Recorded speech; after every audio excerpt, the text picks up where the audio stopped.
বিভিন্ন কর্মসূচির মধ্য দিয়ে সাতক্ষীরায় জাতীয়তাবাদী স্বেচ্ছাসেবক দলের ৪৫তম প্রতিষ্ঠাবার্ষিকী পালিত হয়েছে।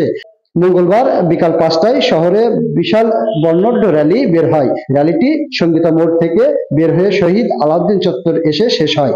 এ সময় উপস্থিত ছিলেন সাতক্ষীরা জেলা বিএনপির সাবেক সাধারণ সম্পাদক ও বর্তমান অন্যতম আহ্বায়ক শেখ তারিকুল হাসান, সাতক্ষীরা জেলা স্বেচ্ছাসেবক দলের আহ্বায়ক অ্যাডভোকেট কামরুজ্জামান ভুট্টু, সদস্য সচিব শরীফুজ্জামান সজীব, সিনিয়র যুগ্ম আহ্বায়ক আনারুল ইসলাম, যুগ্ম আহ্বায়ক রুহুল আমিন পাহাড়, আসাদুজ্জামান খোকা, মঞ্জুরুল মোর্শেদ মিলন, মহাসিন আলম, সদর আহ্বায়ক গোলাম সরোয়ার, সদস্য সচিব জাকির হোসেন আপিল, শহর আহ্বায়ক আলী হাসান খোকন হাবলু, সদস্য সচিব শেখ আজিজুর রহমান সেলিম প্রমুখ। এর আগে সকাল ৯টায় দলটির নেতাকর্মীরা বৃক্ষরোপণ ও সাতক্ষীরার বিভিন্ন সড়ক পরিষ্কার কর্মসূচি বাস্তবায়ন করেন।